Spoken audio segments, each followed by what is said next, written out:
Hello friends, welcome back to your channel tricky method solutions में।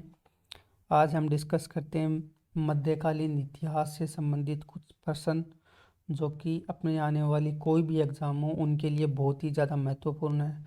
तो चलिए start करते हैं। पहला क्वेश्चन, हसन निजामी और फ़क़े मुदब्बिर, जिसको फ़कीर ए मुदब्बिर भी बोलते हैं, ये किसके दरबारी कवि थे? ये दरबारी कवि थे कुतुबुद्दीन ऐबक। किसके दरबारी कवि थे ये? कुतुबुद्दीन ऐबक। ये जो हसन निजामी और ये फ़क़े मुदब्बिर दोनों ये थे, ये पर्शियन थे, यानी ये पर्शिया के थे। निजामी तो था, वो एक कवि था, ठीक है। और फ़क़े मुदब्बिर ये भी एक पर्शियन था और ये इतिहासकार था, ये एक लेखक था। निजामी क्या करता था? कविताएं लिखता था और ये लेखक था, कुछ बुक वगैरह लिखता था। अब अपन बात करते हैं यहाँ पे कुतुबुद्दीन ऐबक की। कुतुबुद्दीन ऐबक की ये जो था, ये तुर्क साम्राज्य का भारत में संस्थापक था। इसका राज्याभिषेक लाहौर में किया गया था। कहाँ किया गया था? लाहौर में किया गया था। और कुतुबुद्दीन ऐबक को लाख बख्श और पील बख्श ये कहा जाता है।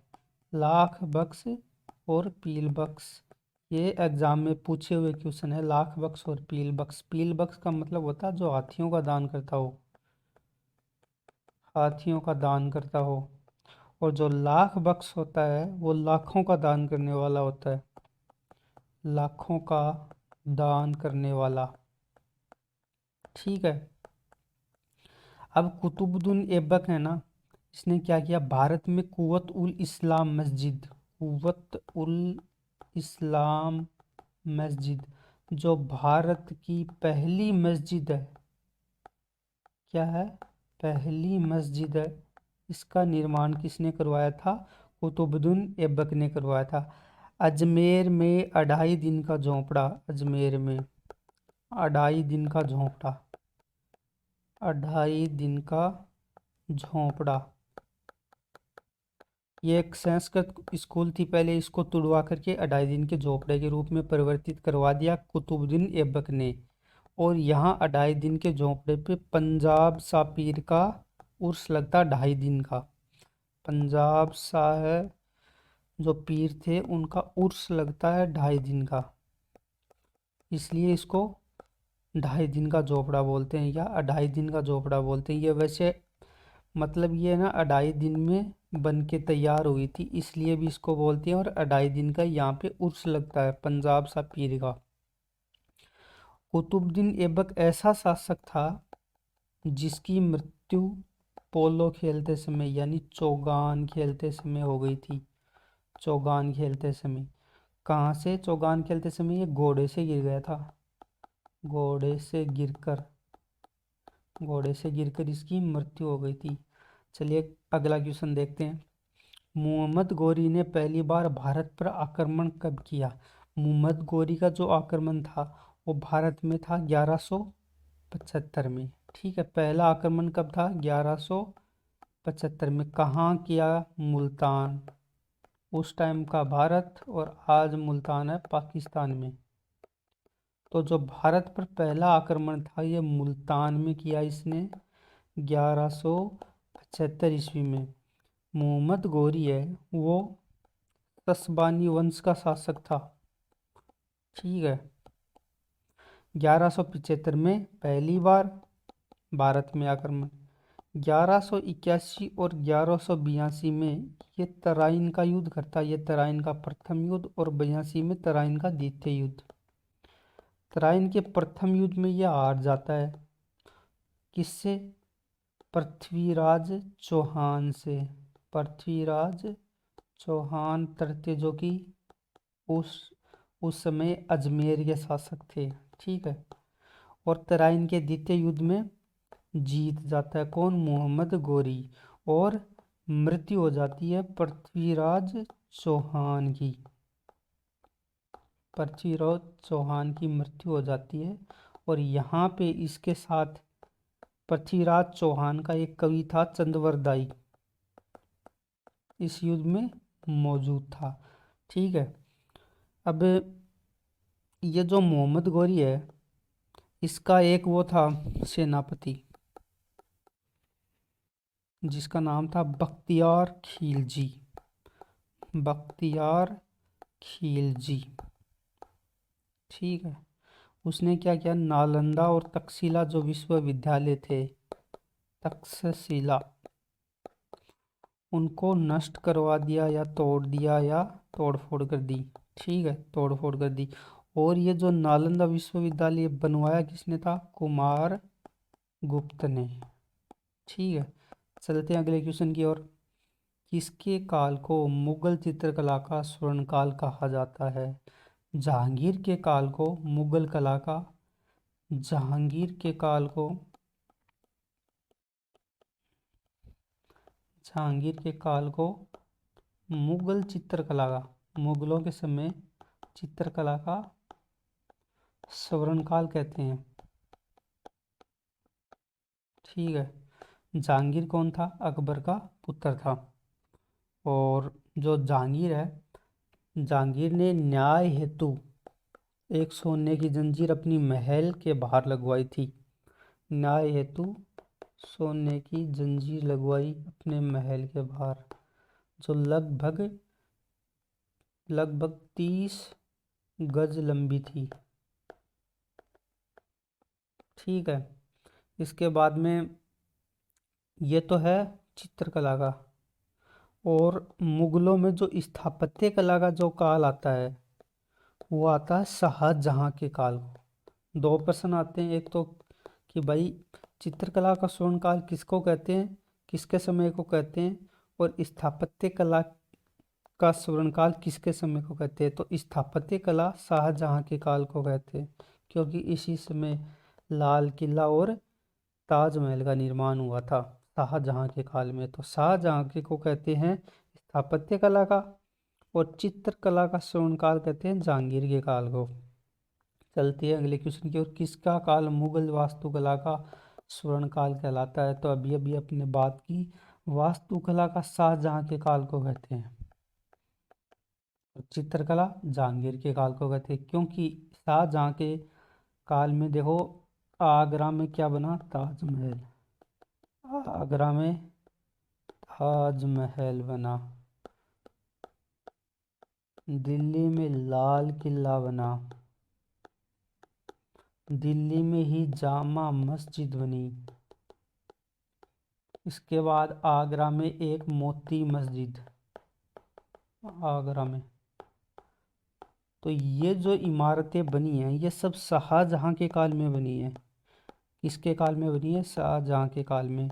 और ये ऐतिहासिक दृष्टि से बहुत महत्वपूर्ण इमारतें हैं, इसलिए शाहजहां के काल को वास्तुकला का स्वर्ण काल कहते हैं। चलते हैं अगले क्वेश्चन की ओर। मोहम्मद बिन कासिम ने भारत पर आक्रमण कब किया। जो मोहम्मद बिन कासिम का जो आक्रमण था, वो 712 ईस्वी में हुआ भारत पे। ठीक है। ये पहला अरब आक्रमण था भारत पे, पहला अरब आक्रमण था भारत पे। इससे पहले अरबी आक्रमण नहीं हुए थे, दूसरे आक्रमण हुए थे। यूरोपीय आक्रमण हो चुके थे, खामनी आक्रमण हो चुके थे, लेकिन जो अरबी आक्रमण था वो पहला था। और किसने किया था, मोहम्मद बिन कासिम ने। अब मोहम्मद बिन कासिम 712 ईस्वी में भारत पे आक्रमण करता है। उसके बाद ये सिंध प्रांत को जीतता है। सिंध के प्रांत को जीत कर क्या करता है, वहां पे जजिया कर लगा देता है। जजिया कर, सर्वप्रथम जो जजिया कर लगाया ना, वो इसी ने लगाया, मोहम्मद बिन कासिम ने। कहाँ लगाया, सिंध प्रांत में। आज जो पाकिस्तान का जो प्रांत है ना, सिंध, वहाँ उस प्रांत को जीत करके वहाँ पे इसने गैर धार्मिक कर, यानी जो भी गैर मुस्लिम थे, जो मुस्लिम धर्म को नहीं मानते थे, उनके ऊपर इसने जजिया कर लगाया, जजिया कर लगाया। हैं अगले क्वेश्चन की ओर। लिंगराज मंदिर किस प्रदेश में है? तो जो लिंगराज मंदिर है वो उड़ीसा में है, भुवनेश्वर। उड़ीसा के भुवनेश्वर में स्थित है। ये भगवान त्रिभुवनेश्वर को समर्पित है। किसको समर्पित है? भगवान त्रिभुवनेश्वर को। और इसकी जो शैली है वो उड़िया और कलिंग शैली में बना हुआ है। बनवाया किसने था? बनवाया था इसको जयति केसरी, या इस जजती को कई बार क्या लिखते हैं? ययाति केसरी, अयाति केसरी। ठीक है। और ये 11वीं शताब्दी का मंदिर है, लेकिन इसका जो कुछ पार्ट है वो 1400 साल पुराना भी है। थोड़ा जो इसका पार्ट है वो 1400 साल पुराना भी है। तो ये किसका हो गया? लिंगराज मंदिर का। लिंगराज मंदिर कहाँ है? उड़ीसा में। कहाँ? भुवनेश्वर। किसको समर्पित है? त्रिभुवनेश्वर स्वामी को। ठीक है, चलते हैं अगले क्वेश्चन की ओर। नटराज की कांस्य मूर्ति किस वंश से संबंधित है? यह जो मूर्ति है ये चोल शासकों से संबंधित है। ये इनके शासनकाल की मूर्ति है और अभी ये भारत में उपस्थित नहीं है। ये है मेट्रोपोलिटन कला संग्रहालय, न्यूयॉर्क, यूएसए। अभी ये मूर्ति वहाँ है। और ये भगवान शिव की मूर्ति है। ये तो आप सभी को पता है। तांडव नृत्य करते हुए। इसमें जो नटराज शब्द है वो नट प्लस राज से बना हुआ शब्द है। जो नट का जो मतलब होता है वो कला से है। ठीक है। तो यह जो शिव की कलाओं से, शिव की जो विभिन्न प्रकार की कलाएं हैं, जैसे नाचते हुए, एक हाथ को ऐसे करते हुए पकड़ के उन्होंने एक जो अपनी पैर पे दूसरी पैर रख रखी है, तो जो शिव जी की कलाएं हैं उनको समर्पित है ये मूर्ति। ठीक है। अभी ये कहाँ रखी हुई है? मेट्रोपॉलिटन कला संग्रहालय, न्यूयॉर्क में। भगवान शिव को समर्पित है। तांडव नृत्य करते हुए चोल शासकों के शासनकाल से संबंधित है। अमोघ वर्ष किस वंश से संबंधित था?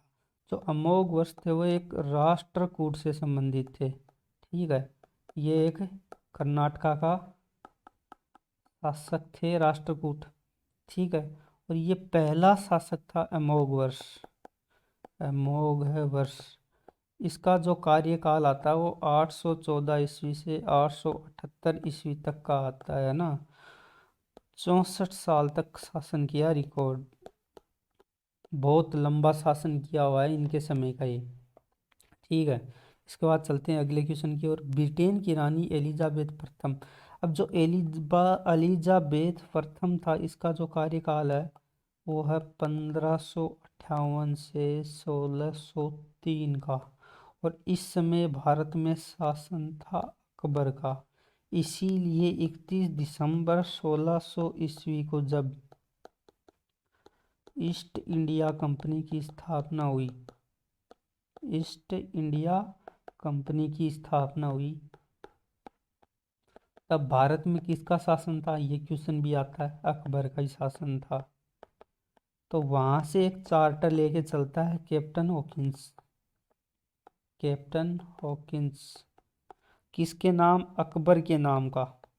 साइन किसने किए? एलिजाबेथ प्रथम ने। एलिजाबेथ प्रथम ने। लेकिन इसको आते आते टाइम लग जाता है और अकबर की मृत्यु हो जाती है। तो ये किसके काल में आता है? जहांगीर के दरबार में आता है। कौन आता है? Captain Hawkins. और 1608 ईस्वी में सूरत में फैक्ट्री खोलते हैं ये अंग्रेज। किससे परमिशन या अनुमति लेके? किससे अनुमति लेते हैं? जहांगीर से। ठीक है। किससे अनुमति लेते हैं? जहांगीर से। तो आपने ये क्वेश्चन पढ़ा भी होगा कि पहली जो अंग्रेजों ने फैक्ट्री खोली वो किसकी अनुमति से खोली, तो जहांगीर की अनुमति से। कहाँ खोली, सूरत में खोली। कौन था प्रथम आने वाला अंग्रेज, कैप्टन हाकिंस था। ये तुर्की भाषा जानता था, तुर्की जानता था, अरबी जानता था, इंग्लिश तो जानता ही था, उर्दू जानता था। ये एक बहुत भाषाओं का जानकार था। तो ब्रिटेन की रानी एलिजाबेथ प्रथम किसके समकालीन थी, अकबर के समकालीन थी। अब अब्दुल कादिर बदायूं, नकीब खान थानेश्वर, ये किसके दरबार में थे, ये सब अकबर के दरबारी थे, अकबर के दरबारी थे। अन्य दरबारियों में अबुल फजल, पृथ्वीराज राठौड़, बीरबल, बदायूंनी तो हो ही गया। ये सब कौन थे, ये अकबर के दरबारी कवि थे। कौन थे ये, अकबर के दरबारी कवि थे, अकबर के दरबारी कवि थे ये। चलते हैं अगले क्वेश्चन की ओर। किताब अल हिंद की रचना किसने की। अब ये जो किताब अल हिंद है ना, किताब अल हिंद, इसकी रचना करी थी अल बरूनी ने। किसने करी थी, अल बरूनी ने, अल बरूनी ने। ये कौन था, ये एक फारसी लेखक था। इसलिए पूछें कि किताब अल हिंद कौन सी भाषा में लिखी हुई है, तो फारसी भाषा में। एक बात और, किताब अल हिंद को ही दूसरा नाम है इसका तहकीके हिंद, तहकीके हिंद, इसी बुक का नाम है तहकीक ए हिंद, इसी का नाम है। और कौन सी भाषा में, फारसी भाषा। अकबर की जो मेन भाषा, अकबर के टाइम की जो भाषा थी वो फारसी भाषा थी, ठीक है। तो ज़्यादातर आपको पूछेंगे जैसे कि भाई अकबरनामा कौन सी भाषा में लिखा हुआ है, तो अकबरनामा फारसी भाषा में लिखा हुआ है। और ये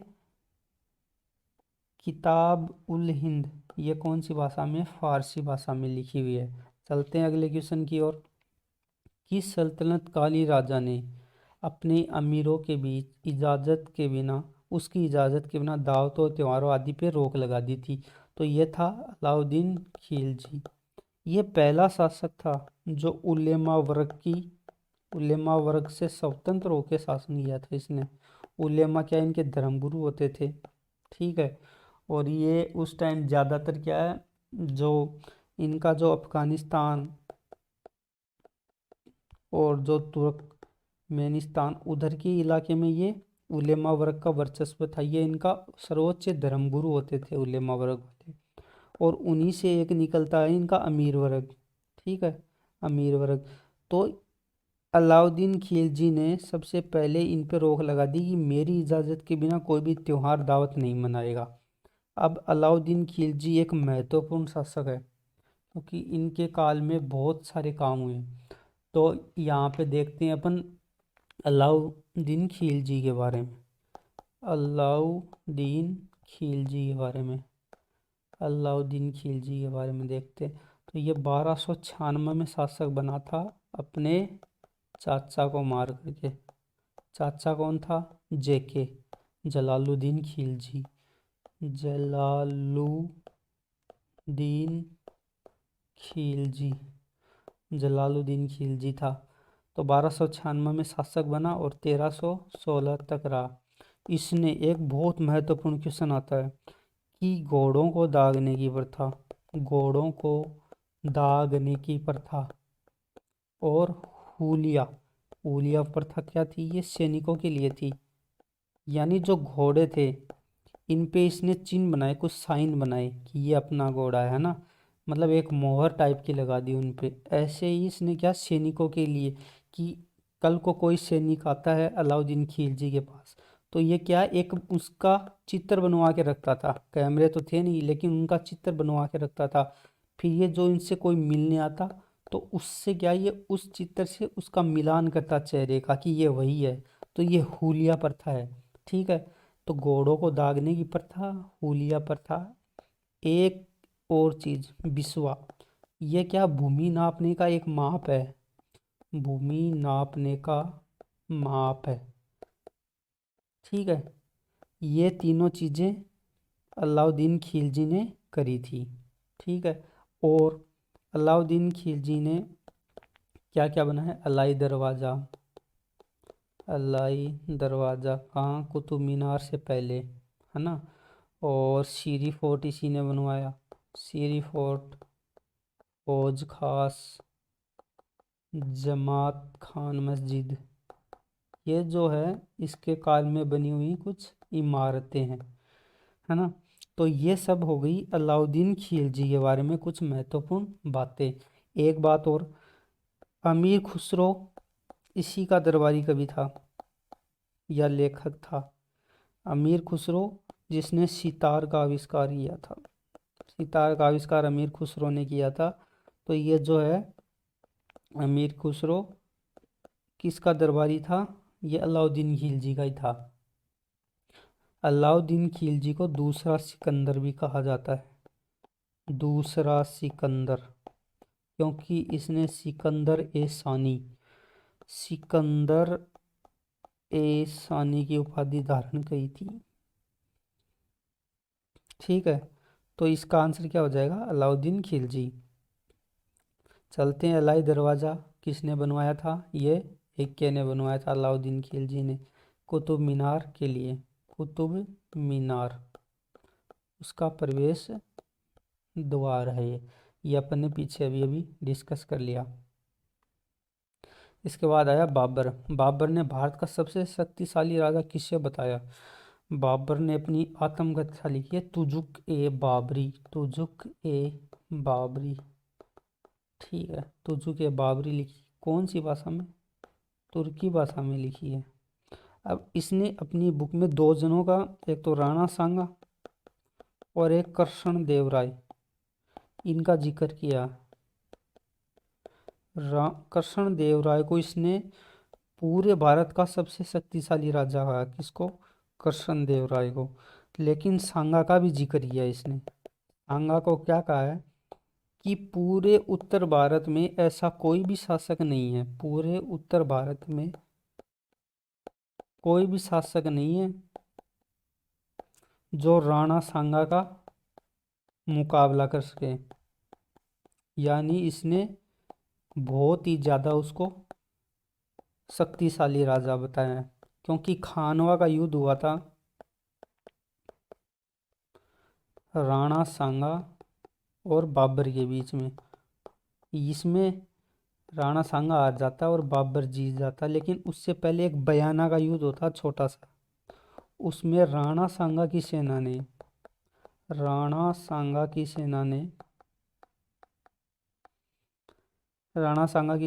इसकी सेना, ये जो अपने बाबर है, बाबर की सेना को हराया था, बाबर की सेना को हरा दिया था। इसीलिए बाबर की सेना ने खानवा के युद्ध में लड़ने से मना कर दिया था। इसीलिए उसने जिहाद का नारा दिया था। जिहाद का नारा किसने दिया था? बाबर ने, खानवा के युद्ध में। चलते हैं अगले क्वेश्चन की ओर। निम्नलिखित शहरों में से एक प्रसिद्ध स्मारक रूमी दरवाज़ा कहाँ? रूमी दरवाज़ा लखनऊ में स्थित है। ठीक है, रूमी दरवाज़ा कहाँ स्थित है? लखनऊ में। 1784 ईस्वी में बना हुआ है, अवधि कला का उदाहरण है ये। यानी इसका जो निर्माण वो अवधि कला से हुआ है। और इसको जो बनाने वाला था आसफ उद्दौला, उद्दौला जो भी है, आसफ उद्दौला। ठीक है, और कहाँ है? लखनऊ में है। चलते हैं आगे। फिरदौस मंजिल किस मुगल राजा को कहा जाता है? जो फिरदौस मंजिल है वो शाह आलम द्वितीय, शाह आलम सेकंड को कहा जाता है। शाह आलम सेकंड वही है जब बक्सर का युद्ध हुआ था 1764 ईस्वी में, तो अंग्रेजों ने हरा दिया था शाह आलम द्वितीय को। साथ में शाह आलम द्वितीय के दो और थे, कौन थे? बंगाल का शासक, अवध का शासक, और तीसरा दिल्ली का ये खुद था, यानी मुगल। तो बंगाल से तो आते हैं मीर जाफर, मीर जाफर आते हैं ना, सॉरी मीर कासिम। और अवध से होते हैं सुजाऊ दौला। और दिल्ली का जो मुगल बादशाह वो शाह आलम। इन तीनों की कंबाइन सेना थी। इन तीनों की सेना को हरा दिया अंग्रेजों ने, है ना। अंग्रेजों ने हरा दिया। उसके बाद इलाहाबाद की दो संधियाँ होती हैं। इलाहाबाद की संधियाँ होती हैं। तो ये जो फिरदौस मंजिल है ये शाह आलम द्वितीय को कहा जाता है। चलते हैं अगले क्वेश्चन की ओर। मेहरू निसा किस नाम से प्रचलित थी? तो नूर जहां, जो जहांगीर की पत्नी थी। जहांगीर की पत्नी थी, उनका नाम था मेहरू निसा। ये एक विधवा थी। जहांगीर ने शादी करी इससे। चलते हैं अगले क्वेश्चन की ओर। शराब गुटखा किस रहस्यवादी कवि की हस्तलिपि है? यह भगत पीपा की लिखी हुई है। भगत पीपा का जन्म राजस्थान के झालावाड़ के झालावाड़ के गागरोन में हुआ। ये राजा के वहाँ के शासक के बेटे थे। अपने पिता की मृत्यु के बाद ये शासक बनते हैं। लेकिन रामानंद से इनके जो गुरु थे रामानंद, उनसे मिलते हैं और ये राजपाट त्याग देते हैं। ठीक है। तो एक बार ये क्वेश्चन भी आता कि भगत पीपा किसके शिष्य थे? भगत पीपा शिष्य थे रामानंद के। ठीक है। इनके अलावा कबीर जी रामानंद के शिष्य थे। और रामानंद को ही भक्ति काल का उत्तर भारत में जनक कहा जाता है। उत्तर भारत में। चलते हैं अगले क्वेश्चन।